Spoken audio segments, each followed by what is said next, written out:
Down, out. What's up, everybody? You are tuned into the Elks Call, your home for Edmonton Elks fan talk. My name is Scout, aka the rep from Section X. And I'm Katherine, aka Do You Even Elks? Coming to you live on Shotgun Sports Network with the replay airing exclusively on Edmonton Sports Talk. Kathy, us Elks fans get to celebrate a 2-6 right now. Life is getting better for us Double E fans. How are you feeling about this? Oh my goodness. You know, I don't even know. Like happy, but at the same time, I just a couple of days ago I went to Memory Express to get some more RAM for our computer because we've been experiencing some technical difficulties. Yes. And I told the guy that it was for our podcast and that's what we use our PC for. And he asked me what we do a podcast about. And I was like, we're a fan-sided podcast that talks about the Edmonton Elks. And he's like, oh, well, that sucks. So I laughed. I laughed, of course. And he's like, so what? They're 2-6 now? I was like, yep. He's like, yay. And it was one of those interactions that you just couldn't. Everybody laughed.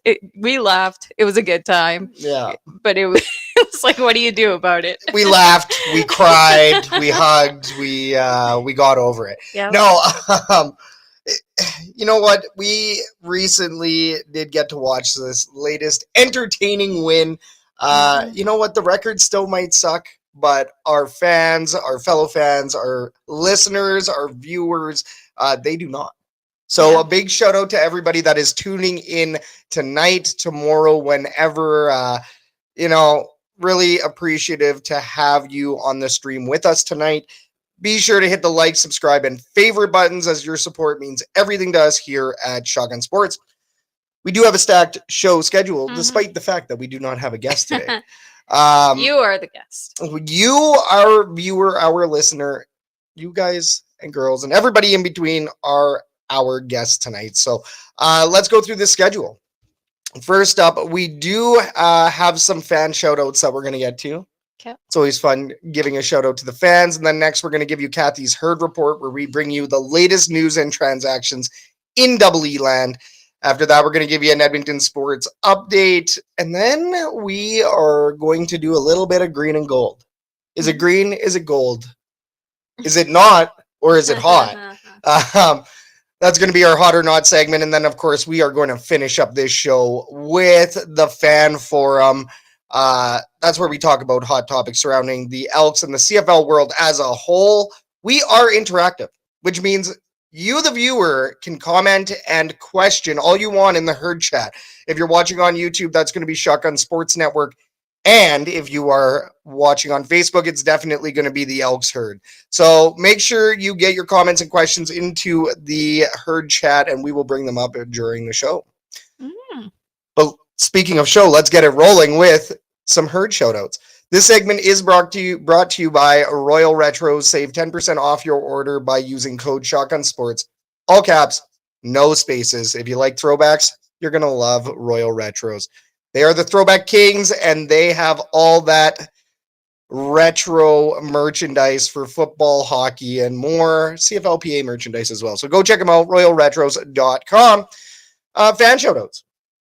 And I think these shoutouts stem from our appearance at the Edmonton Elks watch party, which we are going to get into. But Mick Aussie ended up swinging by. He got to celebrate that win with us, so that was pretty cool. Shout out Mick Aussie.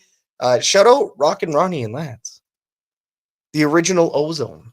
That is the Ozone crew. Some of the greatest fans that Double E have. So awesome folks. Great to see them. Ronnie's bailed me out a couple of times this year. So big shout out to Ronnie. And then, of course, Sean Ferrer.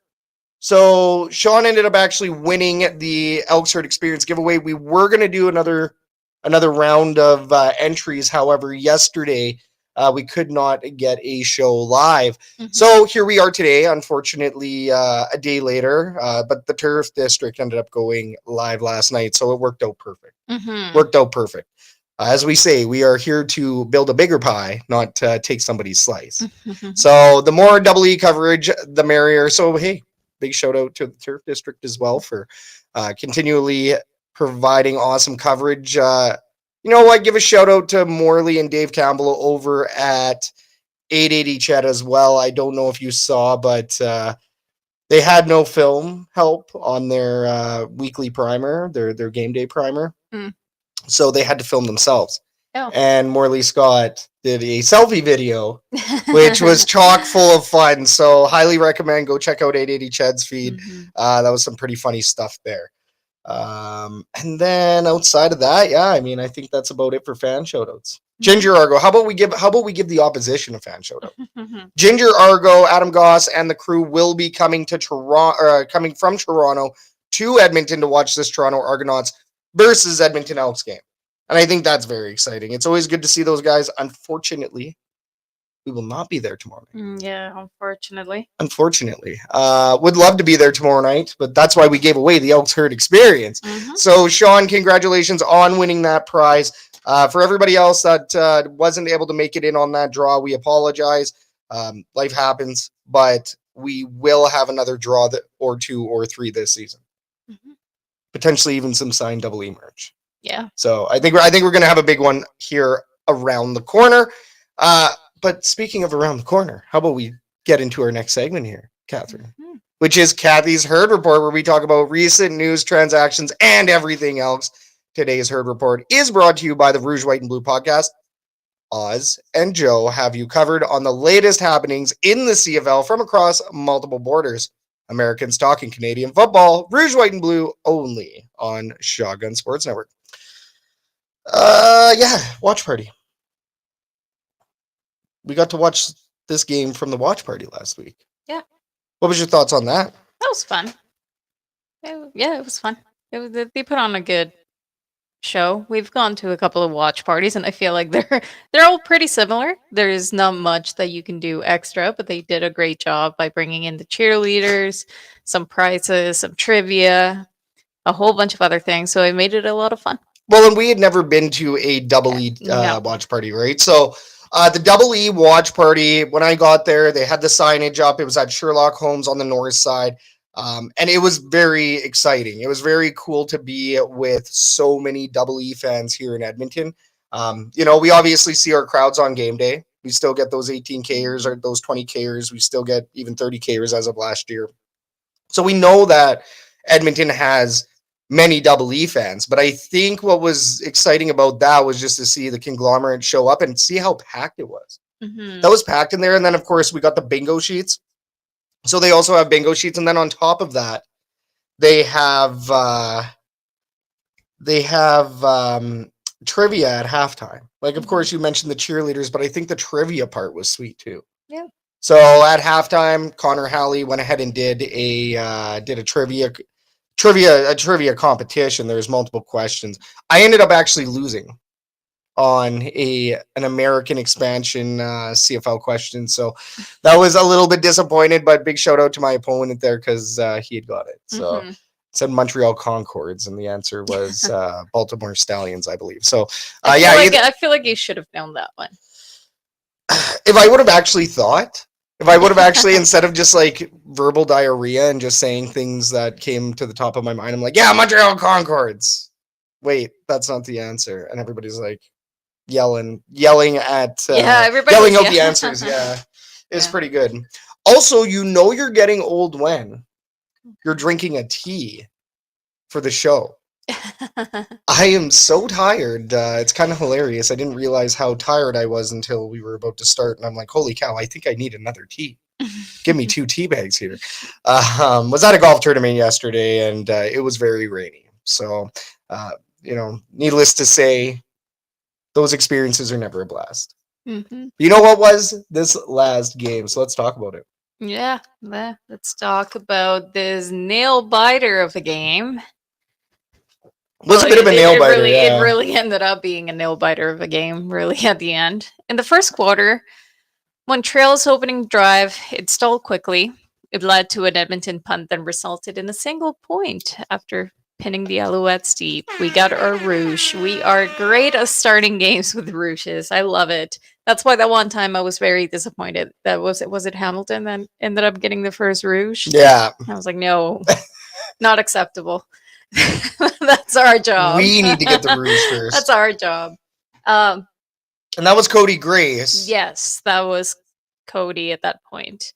Montreal responded with a steady mix of runs and a 34-yard field goal to take the lead 3-1.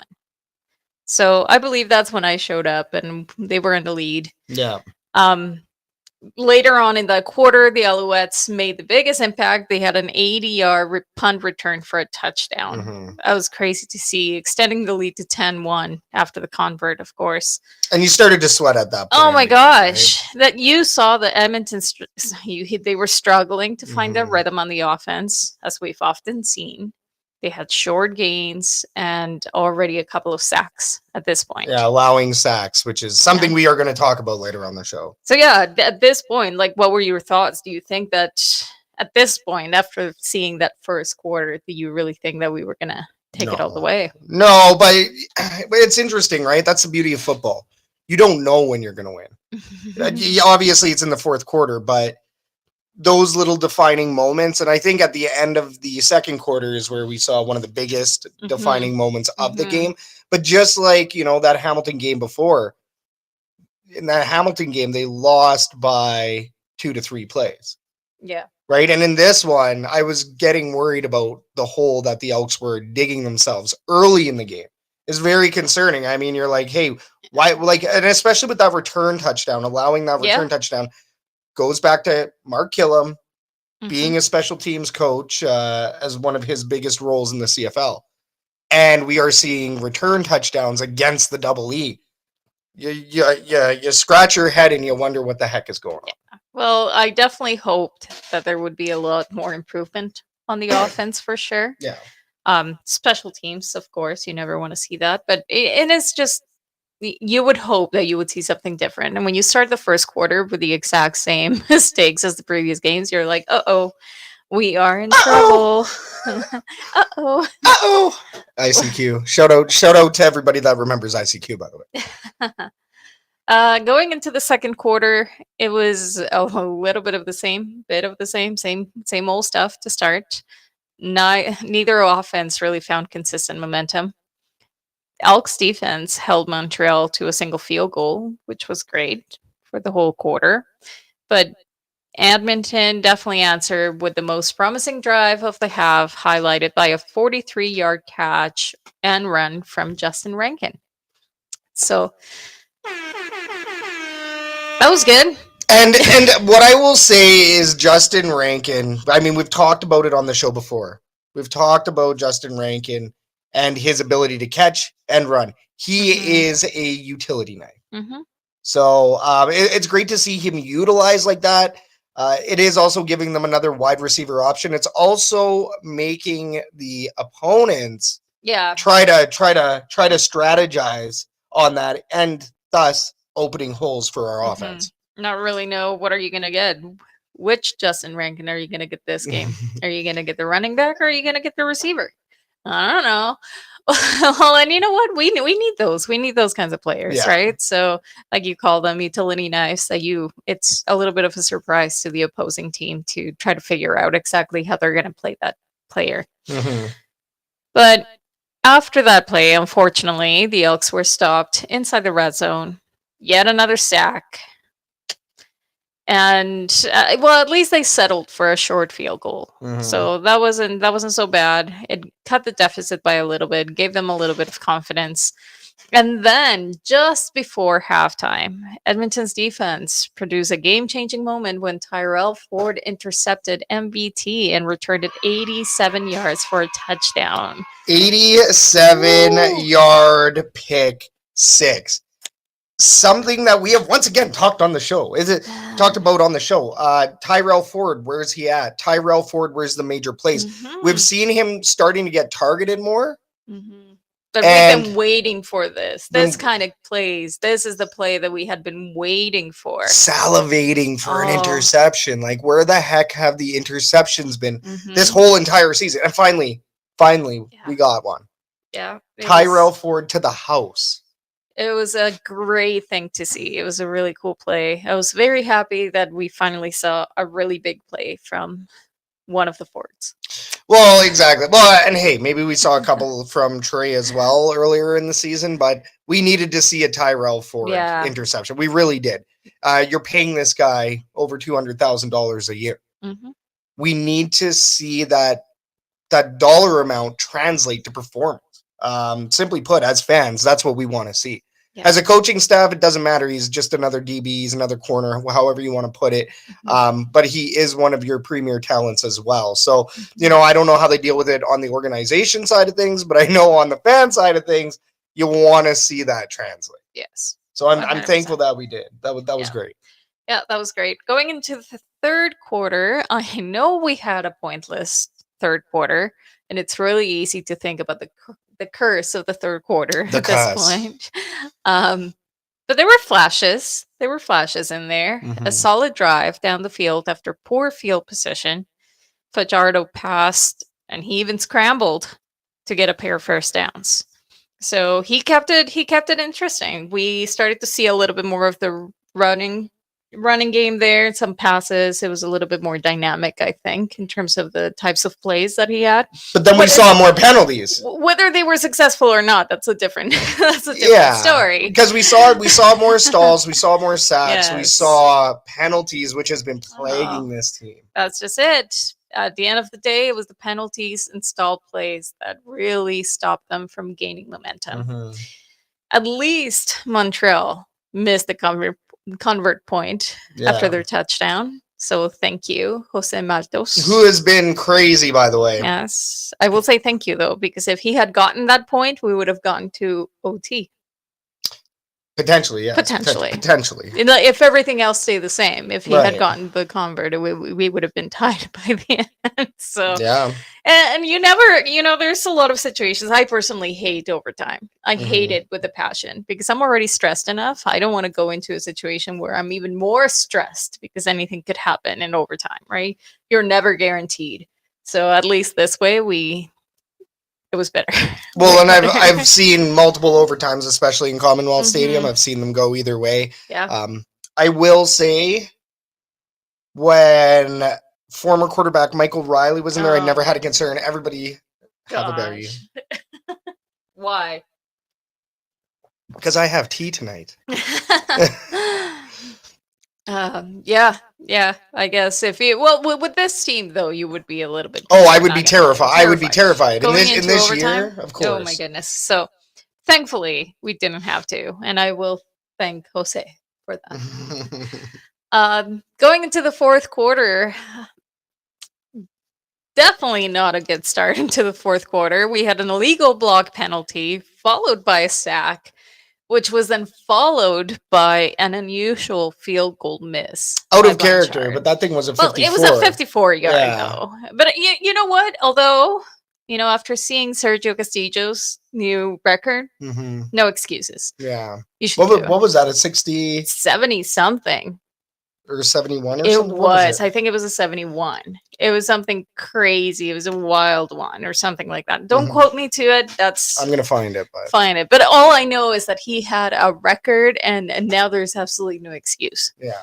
54 yards, you should be able to do that. I'm just kidding. It's not as easy as it seems, okay? There's a reason why we are podcasters and they are professionals. 54 yards. You should be able to do that. I still remember the time that we were lamenting 25-yard field goals that were missed. Yeah. So. Shout out Dean Faithful. I mean, but he also nailed some pretty good. I believe a 42 was maybe his longest, and that was the one to seal the deal. Yes. So I mean, hey, we've seen our fair share of struggles. Well, I'm pretty sure Blanchard missed the 25-yard one. Oh, against BC. Yeah. So can't say anything, but either way. Anyway, the ball was then fumbled by Montreal and was recovered by the Edmonton Elks' Brandon Barlow.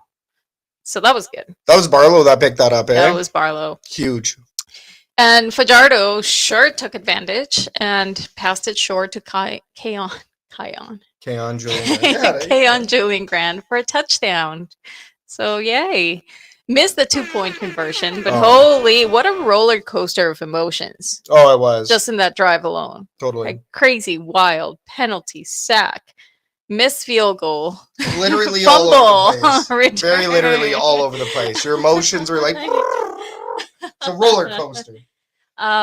Edmonton's defense definitely held Montreal to a field goal, which was massive at this point. Yeah. Especially after Fajardo was sacked again for a 10-yard loss.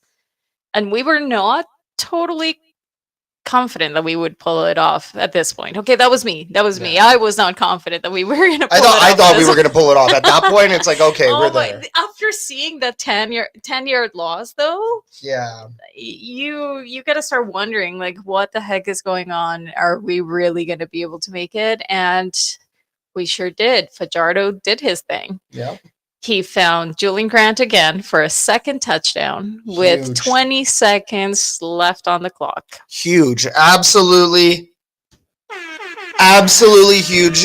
Keon Julian Grant with what a comeback performance for the ages. Gosh. I feel like I think he had that little bit of extra motivation behind him, not going to lie. I would think say so. He absolutely needed to have the performance of a lifetime to stay at that point. Well, yeah, I mean, I think we had said before that we were surprised that he didn't get a dinner on Delta after that one game. Keon Julian Grant, I believe, is from Montreal, so that's his hometown. Mm-hmm. And for Cody Fajardo, obviously, he's going back to the old team that he used to play for. Yes. And I like the interesting part too is that, as we've talked about on the Elks Call, this was a big game for Cody Fajardo, and this was the feel-good story. We've talked about it. Mm-hmm. We were correct. Shout out to us for actually kind of seeing that one through, but bigger shout out to Cody Fajardo and the players for getting it done. I mean, I'm not gonna lie. I'm always the pessimist around here. I'm always the one that is questioning whether this is going to happen or not.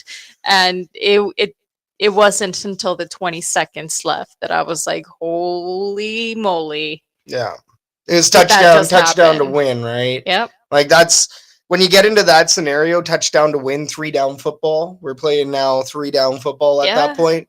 You know, and we know with 3-down football is that it could go either way with the Edmonton Elks. We've seen it. We've seen it. That suddenly multiple times, especially at the beginning of the season, that suddenly we're put in a situation of, you know, first down and 3 or second down and 3, and then we just turn it over. Well, right? So we don't go anywhere with it. No, or Keon Julian Grant drops it in the end zone with a ball square into his hands, right? Or that too. But the redemption story has been told though. Ooh. And that was just an absolutely wild finish. That was wild. I did not expect that. I'm very happy that I did not expect it because I was extremely happy that it happened. But holy, a win. And we needed that one. We needed that one. I mean, that's the good. We definitely needed that one. With that, Cody Fajardo has the record right now with 76.6% of his 107 passing attempts. So he's leading the CFL entering week 11. In completions. And that's a crazy stat. He has a potential to break a record this year. If he can keep this performance up. Yeah. And it's crazy because, you know, going into the bad now, we continue to see penalties, O-line breaking down, resulting in sacks. You know, some of those, maybe Fajardo has fault in some of those, but not all of them. He has been sacked 15 times in the last 3 games. Once again, some of those are on the O-line, some of those are on him, but that's crazy. And it's wild to see that like side-by-side comparison of how come he is the one leading the CFL in completions and still we see this other ugly side. Yeah. Right? Well, and I mean 15 over 3 games, you're averaging 5 sacks per. I mean, we are, like I said, we are going to talk about this later on. So I don't want to dig into it quite yet. If you are tuning in right now live, we see you on the stream. We thank you for riding with us. Make sure that you stay tuned for the fan forum. We're going to talk more about these sacks for and against. So let's table that one for a minute. Yeah. Transactions. We do have some transactions. We have global punter Ethan Dwayne signed on August 11th. We know that Cody Grace is dealing with a knee injury. And he has hit the 6th game. Yes. So Cody Grace is officially on the 6th game. I feel extremely bad for him because of the season that he's been having. Cody Grace was contending with some of Jake Julian's records. Very disappointing to see that. Yes. Now, speaking about punters and Jake Julian, of course, there's potential for Jake Julian to return to the Edmonton Elks even as soon as this year. Now, I don't know. Well, he has been waived by the Tampa Bay Buccaneers, which is the team that signed him. I'm pretty sure he had guaranteed money in that as well. It's crazy, though. It's crazy that with such a good record, and then he gets waived. Yeah, well, I think this is going to be more of a case of him sitting around in the NFL for a bit, waiting for an opportunity, whether another punter gets injured, whether any sort of opportunity pops up. Jake Julian will be there, and especially too, like training camp is still going on for the NFL. Yeah. So if an NFL team doesn't like what they see out of their current roster, they're going to bring him in for a tryout. Yeah. And now's the best time for that. So there's no way that he would ever commit to coming back to the CFL. Yeah. Also, we have Cody Grace right now. Yeah. So what do you do? Like if you really wanted Jake Julian that bad, are you going to slight Cody Grace for what he's doing? You know? Well, no, especially because right now, I mean, no, I don't think so. I wouldn't even take the opportunity from Jake Julian. But let's say his agent. Let's say his agent calls to stay at the NFL. No, but let's say his agent calls. That's the scenario I'm talking about. I don't know. Because he does not need to go to the Edmonton Elks. Sure, the Edmonton Elks probably in this case, and even in this case, they don't technically need him more. Can we even afford him? They'd make it work. That's They'd another. make it work. Well, that's crazy though. Like how extreme are the barriers to entry in the NFL that somebody that has crazy good stats is just waived because they're just in the practice roster and they don't get to play. Well, waived because they believe that the other punters are better. Yeah. Right? That's the thing. Well, it's like he's third place in line or so. Yeah, pretty much. No, you're right. Right? So yeah, the other thing too could be that, maybe these teams want more of a combo kicker and punter, but I mean, I can't really even say I see that too often. That's more of a CFL thing. Right. So yeah, I mean, there's an opportunity out there for Jake Julian, I'm sure. Yeah. So, I'm sure. But I hope so. I don't think that this would be the year that Jake Julian would come back. I think if he ever does come back, which we've heard his comments on the show before, he likes Edmonton. He thinks it's a great city. Is not trying to deal with the Edmonton winters, but if there is an opportunity here for him, I would say it's going to be next year as opposed to this year. But at the same time, Cody Grace has done absolutely fantastic, and he's one of the best punters in the league right now. So yeah. I'm not going to slate that at all. It's super unfortunate that he is in the 6th game, but we do have a backup. I know that Vincent Blanchard, he will be taking on the punting duties in this upcoming game, so at least we are covered. He said that he was comfortable with it, so not an issue there. But yeah, other than that, in terms of injuries, once again, I don't have the list of everybody that is in the 6-game injury report, but Maga Clements, Tiva Maga Clements, and Royce Metier are back. They are back. They are back. Available, so nailed it. That's good. No, good job. Very exciting. Obviously, Tiva, he's been a little bit of a cog on special teams. That could also be why we're seeing this return touchdown as well. Yeah. Right? Because we are missing one or two of our special teamers. Right. For this week, coming up against the Toronto Argonauts, I do know as per the depth chart. It is a depth chart day. We get to do the show on a depth chart day, which is actually rather exciting. Jacob Pomondin at fullback is finally drawing in. Nice. So I think we're going to see some help on that O-line now. Like, Tanner Green's been doing good, but also Tanner Green, he could use some backup as well. Yeah. And Jacob Pomondin is also a bit more of a utility knife in that sense. So I'm very excited to see what Jacob Pomondin will do. Royce Metier is back in the lineup as well at safety. Very important. He's a little bit of a cog back there as well. I think that's a place where we've had a couple of holes is in that area. Mm-hmm. So you can tell in the, closer to the backfield there. Yeah. Back closer to the secondary. So, yeah, I think that the Edmonton Elks are in for a good one. I think Elks fans are in for a good one tomorrow night. It is country night. It is. So expect the 3rd annual Double E bull riding competition, a petting zoo. That's sad that we're going to miss that. Mm-hmm. Pony rides for some good family fun. I won't miss the country music, though. I'm good on that. So... You're not the biggest fan. And, bull riding. We know that Ginger Argo here is in the herd chat. What up, Ginger Argo?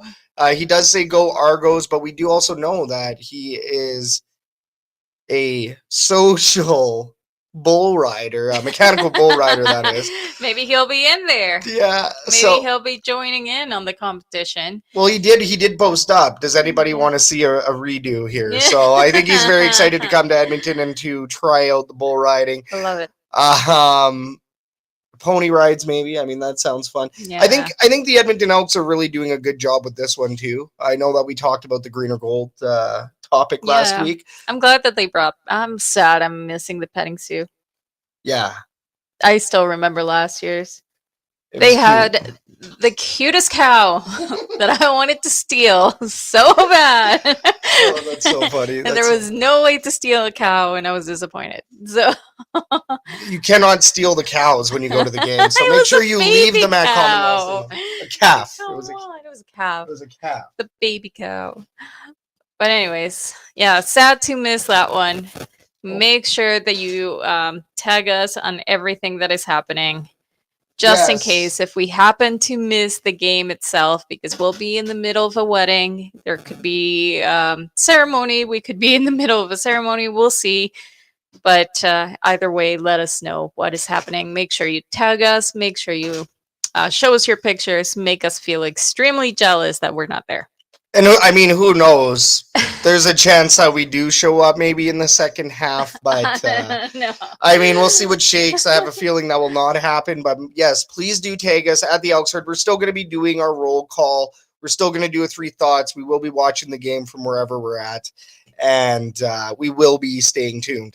Also do want to remind everybody as well, if you ever want your instant fan reactions or if you want to participate in it, always check out our 3 thoughts post immediately after the game.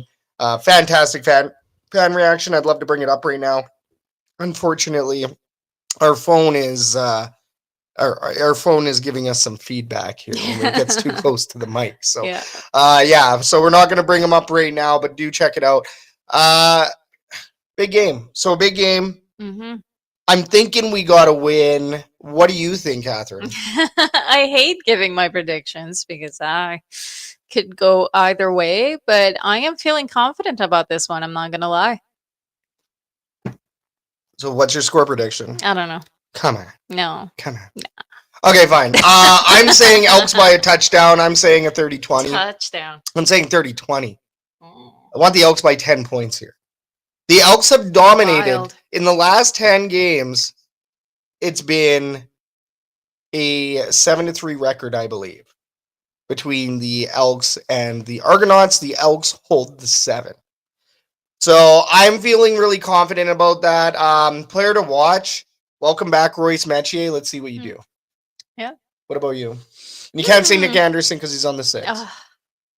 See, and he was at the watch party, and I wanted to go up to him and be like, dude, I'm such a fan of your tackles. I just wanted to say, like, I'm such a fan. I just love the way you tackle. You're gonna go up, Nick Anderson. I'm your biggest fan. I am your biggest fan.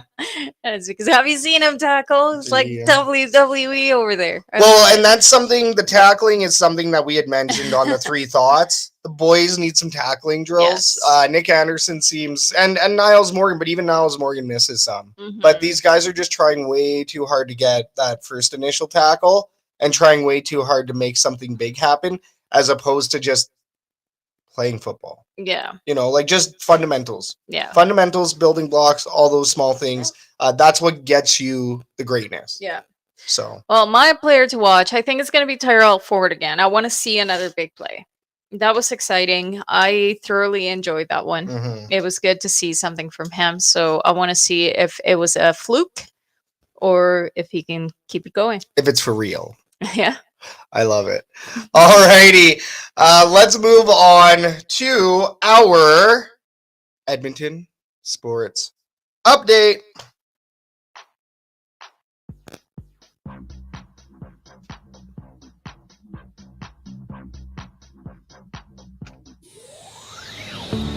Your 2-6 Edmonton Elks defeated the Montreal Alouettes on Friday night by a score of 23-22. They're back in action tomorrow night, Friday night, hosting the Toronto Argonauts at Commonwealth Stadium for a chilly country night under the Friday night lights. Kickoff is at 7 p.m. with the tailgate starting at 4 p.m. The 15-9 Edmonton Stingers defended home court to finish their season last Sunday against the Winnipeg Sea Bears. They start their playoff run tonight in Calgary against the Surge. Tip-off was at 7:30 p.m. Mountain. The Edmonton Riverhawks were eliminated from the West Coast League playoffs on Tuesday, suffering defeat to the Bellingham Bells by a score of 5-2. Don't forget that Love Pro Wrestling has events every month, with their next event featuring the Clandestine Wrestling Society on August 28th, and then the main event on Friday, August 29th, with tickets as low as $10, featuring high-end talent. You don't want to miss out. And our friends at Edmonton Sports Talk are hosting a Labor Day bus ride down to Calgary and McMahon Stadium to face the Calgary Stampeders. Make sure you check out EdmontonSportsTalk.com for more information on the Labor Day bus. It does include drinks, ride, and tickets. And then, of course, the Labor Day rematch brunch is happening the following weekend after the Labor Day Classic. Go check out GoElks.com for more information on that, but expect a Spirit of Edmonton style breakfast, and of course, sluice juice, sociables, and more. $225 per person. And once again, you can find that information on GoElks.com, or alternatively, go down to the Edmonton Elks team store and go find our friend Christine. We are the Elks Herd. You're up to date. And then a big shout out to our viewers, like always, our viewers, our listeners, and anybody that's tuning in to the Elks Call. Shout out you. Shout out you. We appreciate you. We applaud you. We can't thank you enough for watching and listening to the Elks Call with the Elks Herd. Shout out John Kirby in the Herd Chat. We see your comments. John, do you happen to have a Stingers update? We would love to get it from you. Would like to know where the score is at on that. And John does also mention that you have to be over the age of 18 to be on the Edmonton Sports Talk Labor Day bus. The reason for that is because there are beverages involved. Love that. Yes. Sponsor is Canadian Club on that. And sponsor, the presenting sponsor for the Spirit of Edmonton Labor Day Rematch Brunch is Sentinel Storage. So shout out to these great companies that support our lovely football team here in Edmonton. All right. Is it green or is it gold? We're about to find out, aren't we? Oh, John just brought us an update for the Stingers. 78 Calgary, Edmonton 69. Ooh, in the fourth. That is tight. Don't like that. ABC. No. Anybody but Calgary. We don't like that. But But they celebrate red and white down there. and we celebrate green and gold. So let's get into our next segment, which is green or gold, our take on hot or not. Green or gold is brought to you by the Stampeders Roundup. So, I mean, if you do cheer for that white and red team, you should probably be listening to Stampeders Roundup. But if you would like to be converted to the Church of Elk, we would love to welcome you over here to the green and gold side. Once again, Stampeders Roundup. Jason's show will be back on the airwaves next week. He was on vacation, and we are very, very excited. So go Elks, but go Shotgun Sports Network as well. All right, green or gold. We're going to bring up a topic or item, and if you like it, you're going to vote gold. And if you don't like it, you're going to vote green. Herd chat, you know what to do. Blow it up. Get your vote in the herd chat to have your voice heard, HERD. This is green or gold. All right, first topic here on green or gold, mechanical bull riding. Okay, Katherine. so I think I missed this last year. Where is it? Is it halftime? No, the mechanical bull riding is basically in the tailgate. Is it where? It's going to be right by the double E's. Was like there, where they do all the other activity stuff. Was it there? I don't know where year? it was last year because we're in the tailgate for 3 hours, so we don't Yeah. get to see that. But it's a pre. It's a. Because I'm I pretty don't, sure it's I don't a remember seeing it last year. pre-game event. Oh, Yeah, because we're in the tailgate, so therefore we will not see it. yeah, that's.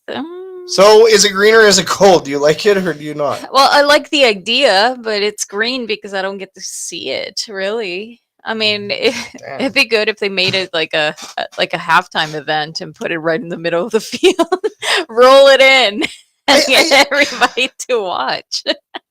I like that. I like that idea. It's They might. entertaining. I don't It's know. entertaining. I mean, it's never not entertaining to watch somebody go on a mechanical bull and ride it. Yeah, It's always funny. it is. So, or impressive if you are really good at it. So, the fact that it's just kind of on the side for people to try it, that's not bad. But I mean, we'll see how big the lineups are. Like, if it's really popular, will everybody get to go? And then not everybody gets to enjoy laughing at other people. So, Well, I'm going to say for the sake of the Edmonton Elks and bringing in a bit more of a... and Oh, look arguing it. with me. Oh, the bull... No, John, thank you. The bull will be located in the end zone party, open from 6 p.m. to the end of the game. Huh. So thank you. Thank you very much, John, for getting us some clarity on that one. I wasn't sure because I thought I saw it Where in is the the tailgate end last zone year. party? In the end zone of the Just stadium. like down Yeah. down in the In- by the field where on they the have field, like yes. Yeah. Oh, so technically people could still see it Oh, yeah. from their seats. Well, they might actually do a halftime thing. Yeah. Like, I really don't know. They'll I probably also do a don't see many game like with halftimes. Ryder going over there and doing something or another Right. so that you can put it on the big screen, the Jumbotron. Yeah, I would like that. I think that would be Yeah. great.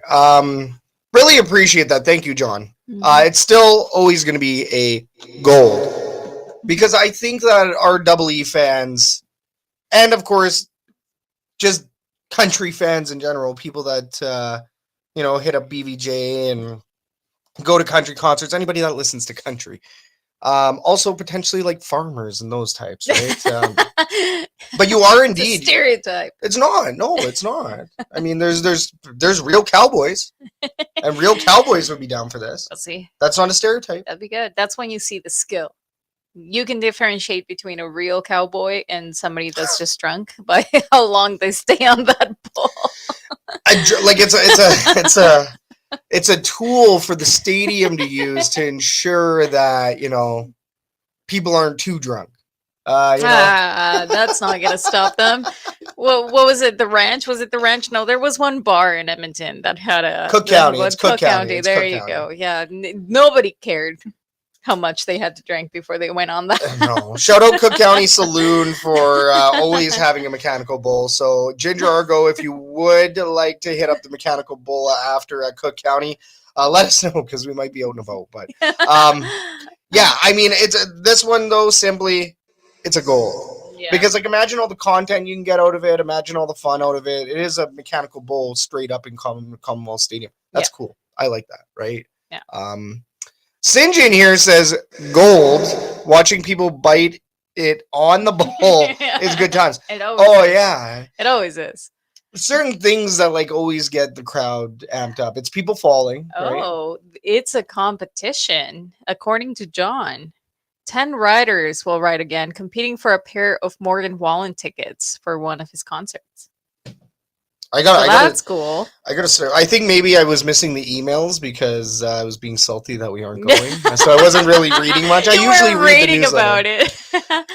That's cool. Riders with the 10 best times will qualify and will be contacted to participate in the halftime show. So this is going to be a full day event. Okay, now I changed my answer. Now it's a gold for me. What is it? It's a gold. Interesting. Well, yeah, now that's way better than just having it out in the tailgate with nobody else seeing it in the corner.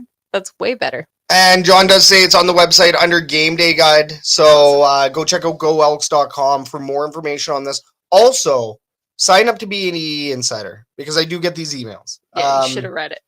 I should have read it today, yes, especially for talking about it. That's on me. That's on me. Thank you, John, for the information. But yes, that's pretty cool. I think that's new. That's new. That's something new that they're bringing in. That's very interactive. I like the idea that you can still watch everybody on the sidelines, just absolutely eat it. So that's fun. St. John is completely right on that. but then afterwards, that they make it into a competition and you have the chance to actually win tickets to a concert. That's awesome. I like that. Yeah, I like that. There is a bit of an incentive behind it. Mm-hmm. You know, so that you don't just drink and go for fun. No, this is actual Cowboys. See, look, Cowboys are, it's going to be fans. Yes. It's going to be fans. Okay. Well, there's Cowboys. There's fans that are Cowboys. And Cowboys that are fans. I'm not stereotyping, okay? That's I'm telling you. We're gonna have to give John the title of official TEC fact checker, I think. Yeah, I love it. We're gonna TEC fact check over here. Shout out John Kirby. I love that. Really appreciate it, John. I got schooled today. I'm gonna read every fan guide now, every single one, front to back, and I'm not gonna miss one. There you go. There are quite a few other things that they're doing for Country Day as well. So, another exciting part about... I did talk about them. You did? Petting zoo. No, you did. The petting zoo, right? But... Pony rides. Another thing that's cool that's debuting on Country Night is the Grub Tub. What's that? The Grub Tubs are finally here. Oh. So, the one where you can put your popcorn and your pop and all that. $25.99. Nice. $25.99 for a Grub Tub. I do not know if that is pop and popcorn included. Fact check John. Fact check John. All facts, no printer. $25.99, and I don't know if it gets filled. But it is available at all concessions. Mm-hmm. So, John, if you do have that fact check, please let us know. Appreciate That's it. Cool. But yeah, I'm very excited about the Grub Tub. It does look really sweet. I didn't get the picture to you in time, but that's going to be a fun one. So go check it out. Country Night's going to be a big one tomorrow night, right? Yeah, no kidding. I'm sad again that I'm going to miss it. I'm sad that we are gonna miss it. I'm gonna miss it. Yeah, just you. I'll go. You can take. Yeah, you can. No. Take a cardboard coat out of me. Okay, that's. It's your friends. Come on. Oh, sorry. So I was actually completely wrong on the price. I thought it was $25.99. It's $12.75. There you go. Even better. Even better. So that probably doesn't include popcorn. I would assume not. Maybe the $25 price is with the popcorn and the pop. If you did see that. Yeah. So maybe that's just the Grub Tub. Grub Tub. But maybe if you do fill it, then that's the hard. Which makes sense. It checks out. No, I know what I was confusing. I was confusing the Loud Cup price. Oh, right. Because Loud Cups were $25. Yeah. So, and the Loud Cup combined with the Grub Tub, you have those side by side. That is in double E's in both hands. Okay. Food and drink. Well, food, that would be food, drink, and drink. But your alcoholic beverage, your pop, and your popcorn. And you got a horn. The Edmonton Elks are actually doing some sweet things in stadium for merchandise now. Yeah. They're thinking outside the box, right? I like it. Well, it's popular. It's useful. I mean, take a look at the Riverhawks with their beer bat. Everybody has one. Right. And you know what? You don't even have to buy beer. I saw the last game that we went to, people were filling it with candy. No, they were selling them filled with Yeah, candy. exactly. So And now pop, it's not. you could get pop in there. So there you go. It's for everybody. Exciting. No, I like All right. it. I really like it. But at $12.75, I do believe that this is going to be without your pop and popcorn. Most likely. If they do include it, then it's a heck of a deal, even more. And also, if you buy a Loud Cup, you get free refills for the game. We cannot confirm 100% sure if that's. We had fans tell us that you could get, obviously not alcoholic beverages, but pop. No, that's good. You get a refill as long as you buy it that day or whatever, right? But yeah, I do believe there's also a deal with that. So Commonwealth Stadium is starting to provide some deals. Now, the Edmonton Watch Party, the Edmonton Elks Watch Party at Sherlock Holmes, they provided Edmonton Elks Bingo. So let's move on to our next subject here. Green or gold, everybody? Edmonton Elks Bingo. Is it green or is it gold? And I'm going to say... Oh, no, I'll let you go first. No, you go first. I always go first.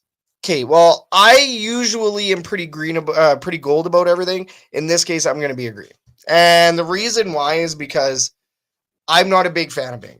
Like, it is cool for the prizes. I like what they did. I like anything double E branded. But in this instance, I'm just not a big bingo fan. This is more of a personal preference. John, though, agrees with me with the green. Well, I say green as well, actually. Oh. Yeah, because, and it wasn't, I don't mind bingo. It was just too big. It was too much. Like, I couldn't remember. There were certain things that, one of the little points was, you're watching the coach cover his mic, when he's trying not to get red or anything. So he does that. Yeah. Like, when I'm watching the game and I'm into watching the game, I'm not going to be paying attention to those little details, or I'm not going to be like, oh, that's my bingo card. No, I'm just watching. Yeah. Some of us hardcores are more focused on the game itself. 100%. So it was really hard to even try to figure out whether some of those things had happened that was in the bingo. So if it was smaller and a lot more pointed, like a lot more generalized in a way, maybe not necessarily pointed, but generalized in a way that, return touchdown or this player got a touchdown. Those are things that you're like, oh yeah, I got it. Well, and I think that it might be a little bit different for your card, because my card was completely different. Yeah. But in your case, like, you didn't quite have the same props. Right, you didn't have the same props as I did. No. Where yes, there was return touchdown. There was Kaylon Julian Grant touchdown. Although I was 3 points away from getting a bingo, and you didn't. Like, if one of those field goals had been a touchdown, I would have walked away with a bingo. That's How fair. Disappointing, but yeah, I mean, I think the concept is fun if you make it easier to follow. Yeah, maybe. Yeah, I think you're onto something there. Because St. John also does say here, green bingo is so slow paced. I do also want to acknowledge this comment. Shout out Al McGill. Hit the like button, everyone. Thank you, Al. Great reminder. Make sure you hit the like, subscribe, and favorite, especially the thumbs up. That's how you show your love over here. We are not begging you for money. I mean, no, we have fantastic fans that constantly pay it forward with the tailgate donor bin, so donation bin. So really thankful for what we get, what we have. A couple more likes would be fantastic. I think can't ever have enough of those. Then John does say, what am I going to do tomorrow? You're not at the tailgate. I know. What are we going to do tomorrow? We're not at tailgate. It's going to feel super weird. It's going to feel, how weird it is? Yeah. It's so weird knowing that tomorrow is game day, home game, and we don't have to get ready for tailgate. Like, we don't have to prep. We don't have to think about what we're going to do. It's weird. It's just weird. It feels so out of routine. Don't like it. Normally we would be at stall 182. Big shout out to Sean, who got that prize package reminder. Anytime you're watching the Elks Call and we have a giveaway up, make sure you throw in a text. Our text line is 780-307-7779. So anytime you do run into any of our giveaways, make sure you throw in your name. You never know. You never know if you're going to win. It's always fun to give away stuff. So I love it. But getting back to the bingo, a bit slow paced. I do think that there's maybe something they could do better there. I will say, on the very positive end of things, it's great that they even just have that. Like, I mean, we are complaining about things that, you know, I'm not even complaining. We're giving fan opinion on things that, you know, we technically shouldn't even be complaining about. Yeah. I think the fact that the Edmonton Elks do the watch party Yeah. is fantastic. And people were playing it, but I People think won. people forgot to keep playing it just because of the prompts. They were too hard to keep up with. There were too many of them. So they just made it, just simplify it. Simplify it, make it smaller, make it easier. And then, yeah, I think that would be way, way, way better. Yeah, and I mean, I Fun. like the giveaways. I love the giveaways that they had throughout the night. Of course, there was 2 to 3 for bingo. I ended up winning an Always Edmonton shirt that you can't even buy. I ended up winning an Always Edmonton t-shirt in the trivia contest. The gentleman who ended up beating me ended up winning a pair of tickets. Yeah. So, like, the Edmonton Elks are giving away a couple $100 worth of merch or whatever at these watch parties. Get in on it. Now, we are going to talk about watch parties a little bit more here coming up. So we're going to save John's comment here for a minute in the herd chat. Let's move on to our final segment, shall we? Just like to thank everybody for joining us for Green or Gold. That was a fun one. I love Green or Gold. But we love this segment coming up just as much. The fan favorite. This is the fan forum. Let's officially open up this fan forum, which is brought to you by the Argos Fancast. Welcome back, Clay, Will, and Sir Doug. They have given us the latest from Argos Land, and they are getting you prepped for tomorrow's game as well. So if you want to go see what the opposition is saying for tomorrow night's game on Shotgun Sports Network, head on over to the Argos Fancast right after you are done watching the Elks Call. Big shout out to the Argos Fancast for coming back. Very thrilled to have him back on the airwaves. Very important time. Alrighty.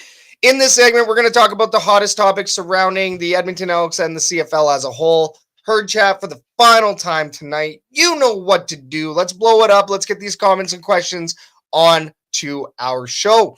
And of course, for this season, we are taking in questions. So make sure, and I mean, we have 3. So we do have a big fan forum here, but we still want to get a fan question in here as well. So if you do have a fan question, get it into the herd chat and we will bring it onto the show. It's opened up. The fan forum is opened up. Let's talk a little bit of fan talk here. Let's talk some Edmonton Elks. The Elks have hosted watch parties for a long time. Of course, we're getting right back into watch parties, but the vibes are always great from what we've seen, right? Now, the bar was packed at Sherlock Holmes on the north side, but apparently some of these watch parties have been lacking fans. Herd chat, we got to know. This is a direct question to you, the fans, you, the viewer tonight live on the Elks Call. What is stopping you from going to an Edmonton Elks watch party? Why are you not going? And John did already make a comment here. He says they need to make family-friendly parties. I saw lots of people comment about that on Facebook. Yeah. Do you think family-friendly is a factor? I would say so, yeah. Yeah, I think so. I mean, if you have a family, if we had the boys and you knew that the watch party was going to be at a bar, well, we can't go. Mm-hmm. It's simple as that. Right. Right. So if they had family-friendly options, I think that would be cool. Boston Pizza or something. I mean, obviously that's a way bigger deal, but that's kind of the establishments that you could cater to both. Right. Right. You could have both kids and families. But for me personally, I am not going to go to a watch party if it's on the south side of the city. Simple as that. Yeah. If it's way too far of a drive, just not going to happen. Well, and it's interesting because when we talked to Connor Halley about it, he had mentioned that, yeah, on the south side, you know, it wasn't exactly the most popular. So, but on the north side, they basically sell out. Yeah. And I mean, Sinjin, Family Guy here, does say, I watch with my kids and seeing them excited about the game is worth more than anything. 100%. So definitely. There is a potential here that the Edmonton Elks are missing out on. I can't even say revenue because a lot of that stuff they do with the pub. They're not making money, right? And that's just it. Well, no, even if they're not making money, it's a very different kind of feel. When you're thinking watch parties, you're thinking, let's go have a beer, let's go have a burger, let's go have drinks and enjoy that. I don't think I've ever seen a watch party that is catered to families in that sense, like in order to make profit. Right? Like what are you going to do at that point that you're not already doing in a game day experience? At that point, even for myself, when with a family, it may be a little bit easier to just do something at home. Get some pizza, get some, drinks, some finger foods, make it a thing. Everybody's wearing their jerseys and you can have just as much fun at home with your family than having to go and pay for a family dinner or anything that comes, all the costs associated with that, right? So I don't know if that's feasible, really, for the business. Let's bring it back a couple years. The last family watch party we went to, and I believe I saw Sinjin at this one. I believe we saw Sinjin. The Saskatchewan Roughriders versus Edmonton Elks game in Saskatchewan. Victor had season ticket holders down on the turf. Yeah, that's what John is saying. Had watch party. Watch parties at the stadium on the field. We had a few Labor Day watch parties. So this begs the question, should the Edmonton Elks maybe consider hosting more watch parties even at Commonwealth Stadium? You open up a couple sections or you do it right down on the turf. You bring out some of those loge seats again. Maybe get your conversions crew to run out some chairs or whatever. Right. Or just have fans sit in the stands. Like, seriously. That was cool. I remember that. I had completely forgotten about that. I think that was an event for the season ticket holders as well that they had. That they had all the games around the field. That was fun, though. Like you could for kids, you could think of it like a sleepover or something like that, right? You can bring blankets or something, sit on the field and just watch the game. That could be an option. I could see that. Yeah, and I think that I know that we're talking about watch parties in general right now. I know that we're gonna get back to the Sherlock Holmes.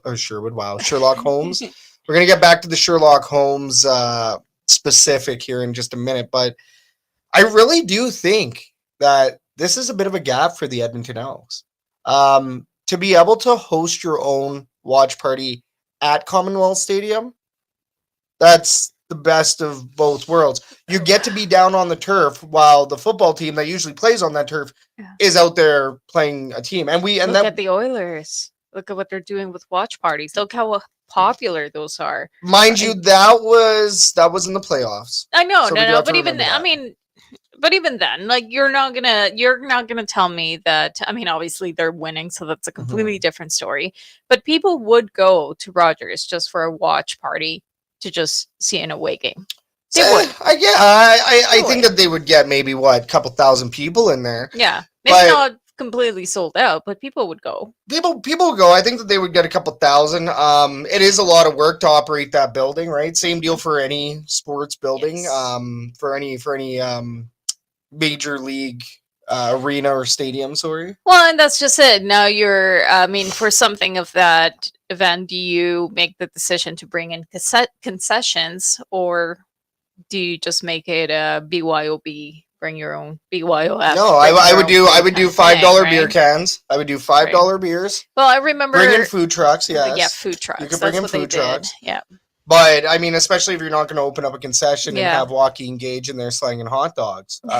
Unfortunately, as much as we would all love if Gager was there at even watch parties, he has a life too, and I think a lot of people. Have lives, right? So we don't necessarily want to open up the concessions in that sense. But hey, what about this suggestion though? And I like this because I was thinking about this. What about the Edmonton Expo Center? So you could go to the Expo Center for an Elks watch party. But then you have to pay for it though. Well, the business themselves, the Elks would have to pay for the rental of $5 or $10. Well, they would have to pay for it. But guess what? You charge a $5 or $10. Like $5 for kids, $10 for adults. You're into the watch party for the night, and then you have $5 beers to go with it. $5 beers, and then of course they do have food there, or they should, or even then they can still bring in food trucks if they want. So I mean, there's a way to do it. I think that it would be more successful in that kind of scenario in the playoffs. Yeah. Well, Right. of course. I mean, if you're in the playoffs, we've seen it proven Mm-hmm. by the Edmonton Oilers that people will want to go watch the games. But I think it's also being in Rogers Place. Yeah, of That's course. part of it, right? Is you're out of your normal comforts. You're not sitting on your couch. If you're going to get up, you're going to go to the building where the team plays. Well, and I think that's what made the experience so much more fun is that you Mhm. were surrounded by a whole bunch of fans. Yeah. Right? I mean, sure, watching a game at home it's fun, but I think I've seen you pace around the house more than Mhm. I've actually seen the TV when the game is going Yeah. a lot of the times. But so like the feel is a bit different when Mhm. you're out there, whether it is in the stadium or the bar or wherever, and you're Mhm. surrounded by a whole bunch of other fans. It just makes it a lot more fun. It It, just it really does. adds to the experience, the environment. It's just I think it's cool.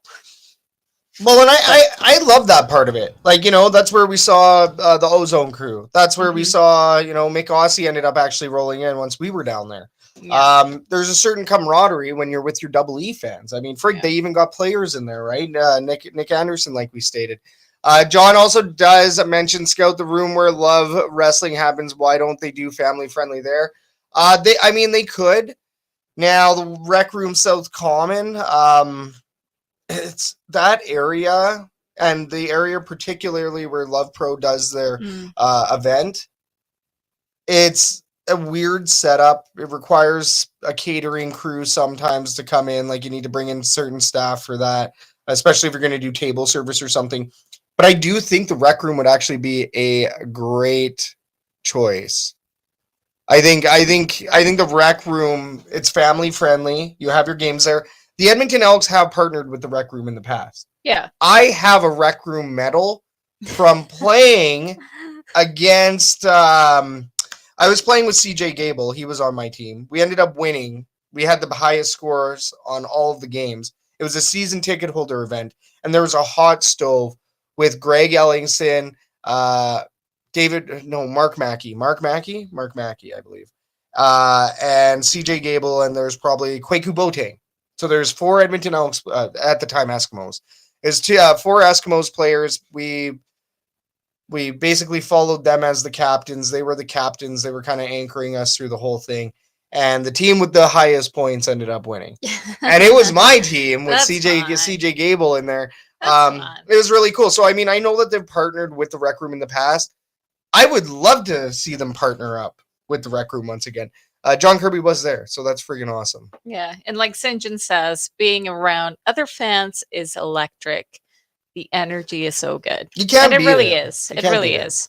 It makes it really fun for sure. And once you start making it family friendly, like it just adds to it as well. Mhm. Because I see it. I mean, our boys, they like football, but they're not the biggest football fans. Mhm. They could go without watching a game. No. But if they're in a situation like they're surrounded by other fans, their interest just peaks and they have a blast and they're actually enjoying the game. So it's kind of it's a different feel.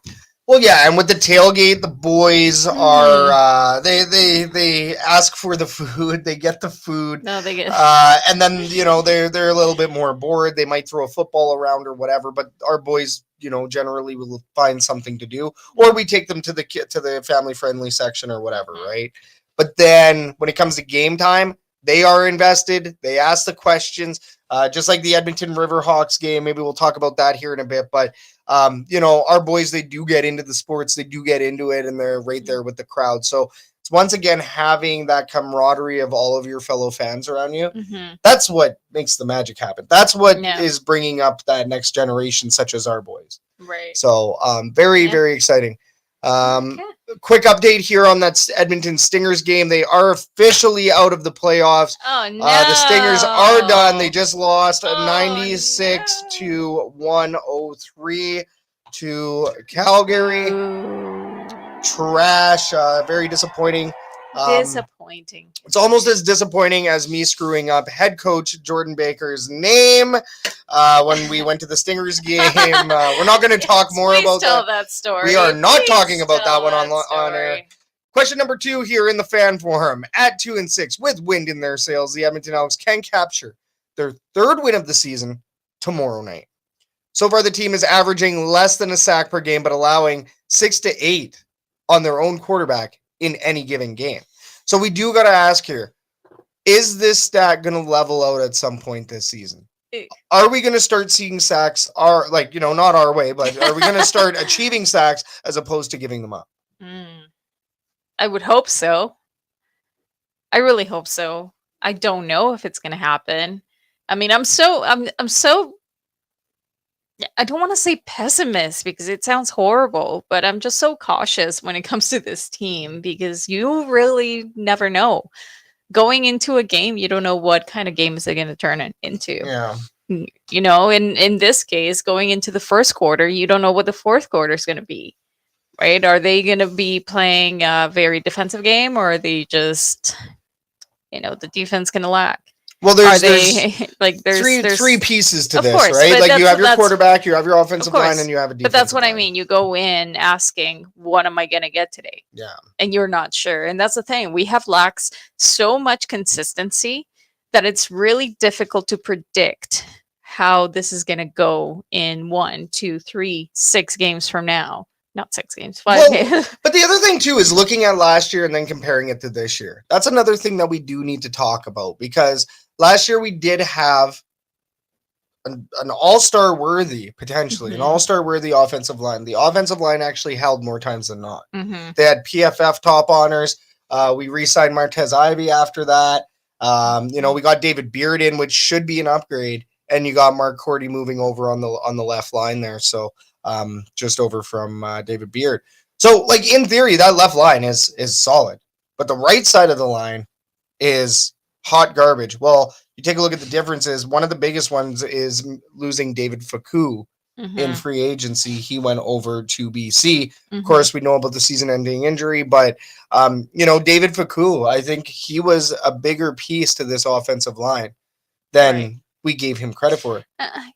Yes and no. I mean, we were struggling with the offensive line last year as well. We really were. So in many ways, it feels like we're just kind of continuing from last year. But we aren't. But we downgraded. Our offensive line took a hit from last year. That's what I'm saying. There is no continuation on this. You have broken off a piece of this line. St. John does say, I like his point. I think at this point it is necessity. We put some good money into the line and we're not generating enough pressure. And due to it, we're not getting crucial turnovers. You're right. Why do you think we aren't seeing interceptions? Well, it's because we're not putting any pressure on them. Yeah. The quarterback has all day when it comes to our defensive line. Yeah. Going at their offensive line. It seems like every team's offensive line is like this tank of a line, but no, it's just our defensive line is just that bad. Which it once again, it doesn't make sense. Yeah. With Ed Hervey pouring so much money into these lines, we just aren't seeing the results. So well, that's just it. To answer your question, and just to go back to St. John's point, is it's not a matter of whether you think that this stat level should even out, is that it should. It has to. Yeah. It has to. Otherwise, it's another done season. It's another season done for. Right? It's not a matter of whether I believe it should or shouldn't, because at this point, like I said, I don't know what I'm getting. I don't know what I'm getting tomorrow. I don't know how that game's going to go tomorrow. There's no consistency. There's still a lot of gaps. I'm not sure. But at this point, they need to level out those stats. Well, yeah. I mean, it needs to balance at some point, right? We need to see less sacks, and we also need to achieve more sacks. Yes. Like, that's simply put, like that's what we're asking here, right? Well, not even just on the sacks, but we need to be able to have a running game. We need to be able to have some of our running backs be able to push through. And be running backs as opposed to wide receivers. Exactly. 100%. Which sorry, I didn't mean to cut you off, but I did also want to make a note. Justin Rankin came into training camp originally as a wide receiver. Oh. So Justin Rankin tried out with the Double E as wide receiver. Well, and he's probably, just as you say, just as you call it, a utility knife. They know that he can do both, and they will be using him as both. Yeah. But of course, they gotta give him a specific role in this team for legal purposes and on paper, for roster right? purposes, yeah. Of course. But at the same time, it's not just about the sacks. It's not just about the quarterback. It's just about, being able to have a solid offensive line that will allow certain plays to go through and happen properly instead of seeing these stops at the 1-2 yard line. They just get stopped and they don't go anywhere. Or where the O line just completely crumbles and that rushing then game just doesn't go anywhere. Tackle for loss, Of right? course. We've seen quite a few tackles for loss, especially on the running plays. Like they stuffed Justin Rankin how many times in this last game, right? Like when you see that happen, he's not going to go anywhere. Yeah, the Montreal Alouettes are a good team. Yeah. So I mean, I'm not going to discount the Montreal Alouettes. But that's where I'm saying, once again, every team's defensive line also looks like it's elite compared to ours. Like, our team... But is it, though? Or is it just how badly our O-line is being compared to No, it's how bad the double E offensive and defensive lines are. Right? Then they're making the other defensive lines look elite, even if they're not necessarily elite. Very painful. Right? Very painful. All right, we do have one more question. We do have one more question, and then I think we have a fan one in there as well. So, what? Oh, we're going through why would you orange this? No. There's no purpose. Because we've talked about this multiple times. No, we haven't, because okay, let's just dig in. Let's dig into this. It does have to do with W attendance, and I know that we have talked about this on the show, but we've actually gotten to go to a Stingers game now. We can actually form a real opinion. And we went to a Riverhawks game pretty close after that. So, W attendance at Commonwealth has been on the decline for many years now. We have talked about it before. But we'd like to think that we may be at rock bottom. Okay? When you take a look at the other sporting events here in Edmonton, there is a little bit of a difference, I will say. And now, especially that we've been to a Stingers game and we have been to a Riverhawks game, another one anyways, we see some differences. But we do got to ask our viewers, what sets the Elks game day apart from the many other options in Edmonton? Now, the reason why we bring this up again is because obviously the Stingers, we went to the Stingers game. It was a fan appreciation game. It was great. But I think it was a little bit overhyped from the outside perspective. Like, it's a fun time. Maybe it was just where we were sitting. There was a good atmosphere in there. There was some buzz. I didn't like the lighting. There were certain weird things that kind of bugged me, but let's just ask this. On a scale of 1 to 10, how much would you how high would you rank this? Like, you returning to an Edmonton Stingers game. How likely are you to return 1 to 10? I don't know. It was 6 or 7. So let's say 6 to 7. It wasn't bad. It was fun. I actually quite enjoy how fast basketball games go. Yeah. I don't know. It's weird because if it was up to me to go ahead and purchase a ticket, like, sure, once a year, twice a year, maybe, right, for sure. And then let's say Riverhawks. Yeah, it's about the same. You're at the same. Yeah, it's fun. Oilers games. Just once a year. I will give that like a 3 or a 4. For the amount of money that I have to spend on that, I will gladly watch it at home. All right. Fair. Yeah.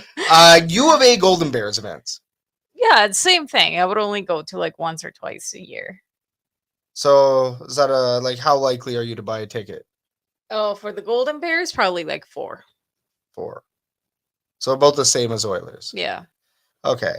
And then let's say Team Canada events. So soccer, basketball, how likely? Oh, probably like a 1 or a 2.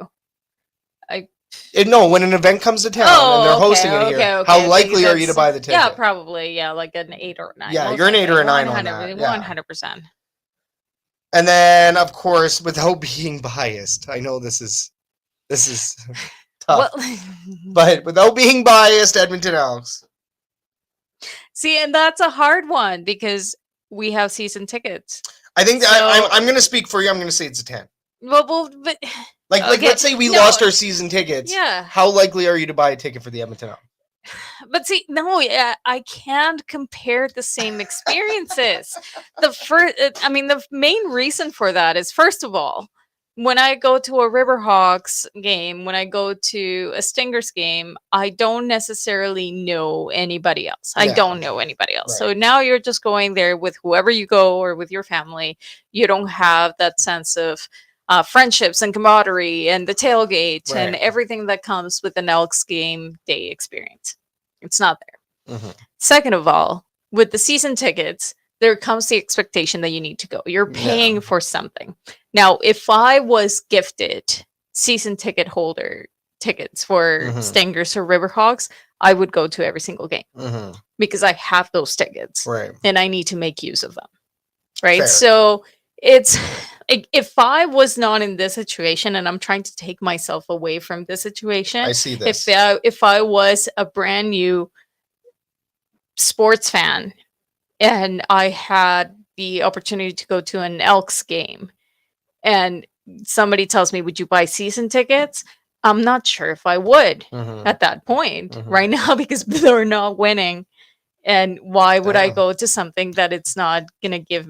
I mean, it's entertaining, but if I'm taking away everything else that comes with the game day experience, Right. the people that we know, the Damn. tailgate, the funds, our experience as the Elks Herd in the Elks Call, what we have in connection to the fans and what we have built.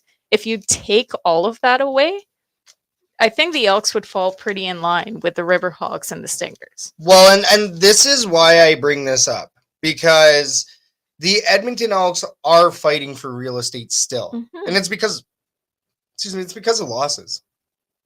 Simple One as of the that. biggest reason why people are staying away right now is because of losses, because it's hard to justify spending casual money.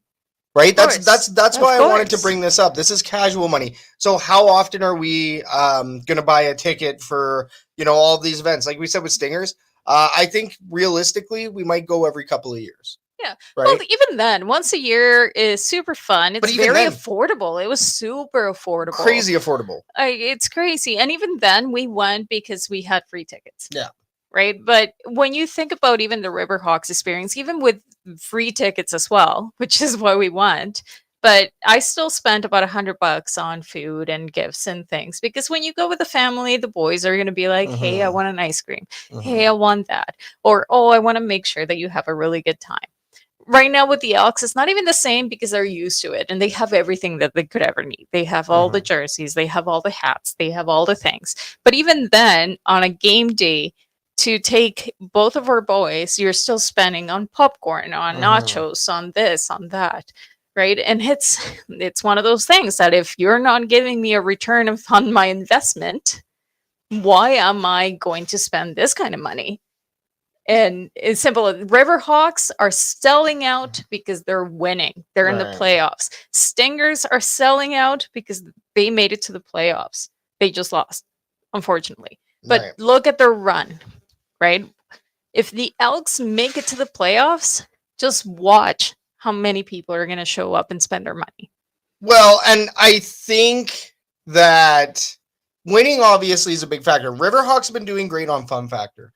I think as far as, the funnest experience here in Edmonton for sports right now, Riverhawks are up there. The Edmonton Oilers, well, you're dealing with a winning product, right? I'll actually debate that because when you compare a Riverhawks game and an Edmonton Elks experience game, it's very similar. It's just on the scale. The scale is different, Yeah. right? You have thousands of people versus, a couple of thousand of people. 18,000 versus 2,000, right? So it feels a lot more intimate when you go to a Riverhawks game. But you have your your dogs that Mhm. sometimes come in, and we do see that at the Elks. You have, the cam and everything that they have. You see that at the Elks. You have some of the experiences throughout, the races and all of that. We see Right. that at the Larry's, Elks with yeah. Larry's, right? So when you think about it, when you break it down to specific things that the Riverhawks are doing, is very similar to what the Edmonton Elks are doing. But what I'll also say is that It took Larry Thompson to get the Elks up there. Yeah, I'm going to say that right yeah. now because the games were very dry Of for course, a very yes, long time. Yes, they're changing though. But my point is that do you really think that the Riverhawks would be selling out if they were losing? Yes, I still think that they would be because their theme nights are crazy. Their theme nights are unreal. They do a great job at that. Even the puppy nights, But the the Elks have Sundays, theme nights. they do. The Elks But have puppy night. They should do more puppy nights, but they they do. Have no, I know, but I do think you're onto something. The thing is that the Riverhawks are now taking some of those thousands, right? And they are. They have, no matter what, even if those experiences are very similar. The thing is that the Riverhawks aren't known for being historically bad, right? Like right now, the Edmonton Elks, technically in these last few years, have been extraordinarily bad, right? This team has lost so much that they've lost fans, and now that there is alternatives, fans are going to the alternatives. Why? Because you get to see a winning product. At least it's a 50-50 chance. We've talked about this on the show, right? I think that the Edmonton Elks experience has gotten 10 times better 100% on game day. What sets the Edmonton Elks game day apart from the many other options in Edmonton? I can tell. Well, tailgating is one. Yes. Let's start there. For me is those friendships, those relationships, that kinship, that sense of you want to call it belonging because it kind of is. But it's because like you've built a family. Yeah, right? We have built a family here, and that's what makes it different for me. Well, and just like our viewers and listeners on here right now, rocking with the Elks Herd, you guys are our family on Wednesdays and Thursdays. You're also our family down at Commonwealth Stadium as well. We appreciate you. It's always great chatting with our fellow fans, but these other teams have that too. And that's what I want to also bring up. Like, you have Riverhawks hardcores. Shout out Tracy Ham and Eggs, Ken Borchuk. Awesome stuff. We've mentioned his name on the show a couple times. He's a big Riverhawks guy. He has Riverhawks season tickets, and he thinks that Riverhawks honestly might be a better game experience than the Double E. Obviously biased, but I love the game day atmosphere. I love the experience. I love the tradition. I'm a very big tradition guy. I love tradition. And I will easily say that there is a very great game day tradition for the Double E here in Edmonton. In my opinion, it can't be beat. But I do think that a lot of these other teams are seeping in and taking some fans away. Simply, too, because it's not just hockey and football anymore. No. This used to be hockey and football for a while. Yes, you had some other sports. Obviously, you have U of A in the mix. But Edmonton is not a hockey and football town anymore. It is hockey, football, basketball, cricket, your baseball, obviously was a bigger baseball town when there was the Trappers in town. Edmonton Prospects, Pat Cassidy, that's a mess over there. I'll call it out on air. Whatever's going on with the Energy City Cactus Rats and their lack of building, lack of stadium. And I mean, hey, they're still friends of the herd, but sometimes you got to tell your friends when they suck too. And I will easily say, like, the Edmonton Prospects did not do great by Remax Field. We're not bringing in the revenue. We're not advertising and promoting and marketing the ways that they should have been. Just kind of taking advantage of a good scenario. And the city of Edmonton said, okay, like we're done with the experiment here after quite a few years. Now, of course, there's a whole scenario out in Spruce Grove. Luckily, we are not Cactus Rats fans, so I hope that they do get it together. It was a very exciting launch. I like the jerseys. Just unfortunately, they have not quite taken off the way that we thought they would. So well, and I think my last point is also we also got to remember that sometimes capacity makes a big difference in the in-game experience. It's like I said, when you're comparing a stadium that, I mean, if we sell out the lower bowl, how many seats are there? 32K. Yeah. 32K compared to Riverhawks, which is how many? I don't know about that one. I thought it was like, it can't be 5,000, is it? It has 4, to be a lot less. But now we're talking about a 30,000 people difference.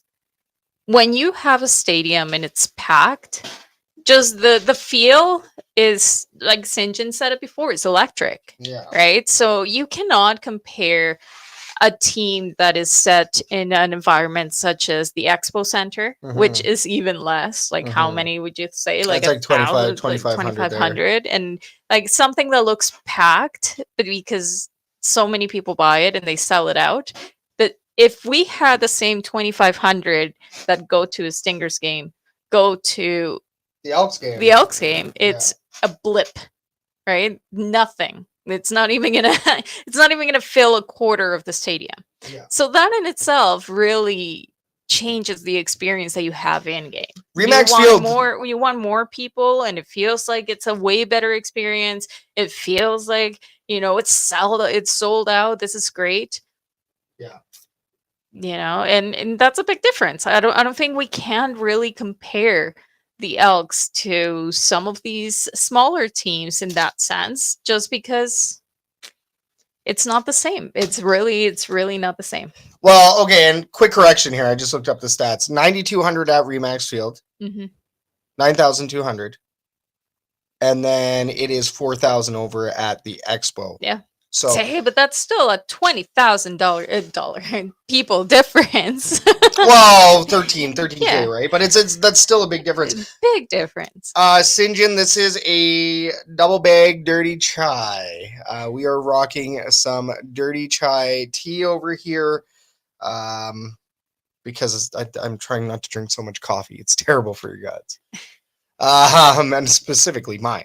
And then St. John also does mention here, this year has been so much better for the in-stadium fan experience. I agree. If you take a look at 2024, even I'd hate to look at 2023 Elks versus 2025 Elks as far as in-game experience. Hot damn. Was that ever bad for you? It's like we said, it was dry. It was like popcorn. It was like popcorn without butter and without salt. The movie was there, but the popcorn was existing.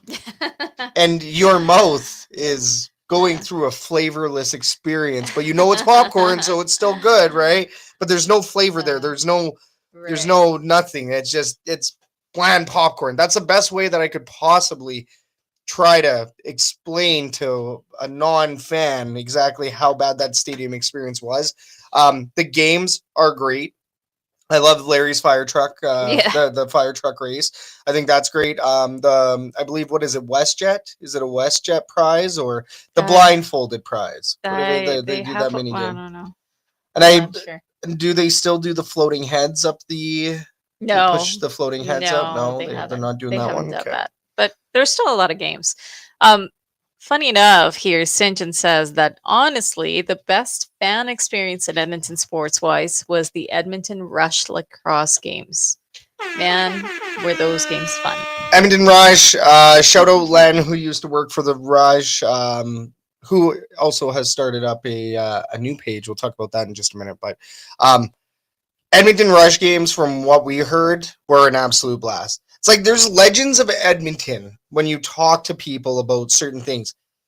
The 2009 AC/DC Thunderstruck, I don't want to talk about it, but when AC/DC was here, that 2009 concert, we've talked about it before, people said it was the best thing of their lives because Thunder was going overhead Lightning was going overhead as AC/DC was playing. So I will forever be jealous. You talk to some of these older folks about Trappers games, and you hear about the walks down Rossdale there, the walks to go down to John Ducey area, and they're like, yeah, I'm walking down with a 6-pack. You go watch the Trappers. You go watch them play some competitive baseball. It's a AAA baseball team, so it's a pipeline for the LA Angels or the Minnesota Twins or whoever the main team was at the time. Right. So you hear those legends. The now Saskatchewan Rush, but the Edmonton Rush, they are another piece of that lore. So freaking cool that the Edmonton Rush had such a great run. As we know, Reed Clark was also on the show. Oh no, it wasn't Reed Clark that was involved. It was Dave Jameson. Dave Jameson wasn't he the president of the Rush for a year? Remember. I believe so. Yes, he was. Mhm. So Dave Jameson was a part of the Edmonton Rush for a year, and that was the year that they ended up moving right after that, I believe, right? It was a year, either a year or immediately after Dave Jameson ended up getting relinquished from his role, and they moved on, and unfortunately, we lost the Edmonton Rush. And I do think that this city would love to see lacrosse back. It does run at the same time as hockey, right? Relatively, it's not a summer sport. Right. So it would be another winter sport. I think when it comes to the Rush, it's just maybe finding a home for them. It would be one of the bigger problems because Rogers Place already has two main tenants. One of those tenants is the Edmonton Oil Kings, and something I would like to bring up to everybody's attention. Len and Cody are bringing you the Royal Line. They gave away some Stingers tickets last week. No giveaway this week, but if you give them some love once you see their pages go live, we would love that. Expect by Monday, the Royal Line will be live on Shotgun Sports Network and podcast to follow after that. So if you want to go check out those articles, get up to date with your Edmonton Oil Kings. Check out shotgunsportsnetwork.ca for the latest happenings on the Edmonton Oil Kings. So good. Patrick Mahomes Sr. played for the Trappers. Yes, St. John. Also, Dante Bichette, which is Bo Bichette's dad. So there are some really cool connections with the Edmonton Trappers, and of course, some of the players that are out there in various leagues right now. And then we do have one last comment here about the Edmonton Elks fight song. Obviously, the Eskimos fight song, but Al McGill does say, do you remember the Edmonton Eskimos fight song? I tried to replace the Eskimos to Elks. The song just isn't right. Doesn't sound right, so someone is going to have to write a new fight song for the Elks. Don't worry. The Edmonton Elks have already done that, my friend. There are updated lyrics. The Edmonton green and gold is in there. Cheering fight on Edmonton. It does feel weird, though, and I think that's the main reason why everybody still sings the original lyrics. Yeah. Everywhere you look, I think people do. Some people do sing it, but the majority of the people I have looked around, I have heard, and the majority of the people still sing the original lyrics. Well, and somebody had made a comment. They're like, "Hey, did you notice that on the PA system they didn't say Elks? They said Eskimos." And I was like, "No, they said Elks. They definitely said Elks. It definitely wasn't Eskimos that they said." And they were like, "Oh," I'm like, "Well," they're like, "Okay, well, I thought that the PA system said Eskimos." I'm like, "No, it's just that many people sitting around you saying Eskimos." Yeah. So, yep. Yeah, that is definitely a thing, but the lyrics have been updated. Alrighty, do we have a fan question here? I think let's go back to the beginning here because John Kirby did say something at the very beginning. If we can get there. Oh, probably not. The lunchboxes. I like the lunchboxes question. When do you think they'll have the lunchboxes? That's a very good question. No idea. Because what I kind of think is maybe the Edmonton Elks are slowly rolling out these products. Because I thought that we were going to get grub tubs. I thought that we were going to get everything all at once. It would have been smart if they dropped the lunchboxes before school start. So maybe for the Labor Day game. Or the Labor Day rematch. Well, yeah, maybe. Right? Because we have, I think that's our next home game after this Labor Day rematch. I should find out when school starts. But probably a good idea. Probably a good idea. Still on holiday mode. But yeah, might. I have there it is. It's up here. Thank you. Yeah, so I mean, this is our last home game for almost a month. Oh, then yeah, that's not going to happen. So our next home game after this is the Labor Day rematch. September. So that's September 6th. And then Morgan Wallen is in town. So then September 27th is our next home game. And then we got 2 in October. So 2 in September, 2 in October, and 2 in August, 2 in July, and 1 in June for our home games here in Edmonton. Weird schedule. I don't like it, but that's what it is. So I don't know. Major focus as of right now is this next home game. So tomorrow night, country night at Commonwealth Stadium. It's going to be a blast. Really excited about it. I wish that we could be there. Look, St. John's family is also waiting for the lunchboxes. My boys have been so pumped for these lunchboxes. You know, we're going to see the Grub Tub come out next game tomorrow night, but the game after, maybe we finally see these lunchboxes. That would be nice, wouldn't it? Here's the hoping. Okay, let's finally go ahead and close this fan forum. Thank you so much, everybody, for participating. And like that, we are at the end of the show. Ladies and gentlemen, you guys have been fantastic tonight.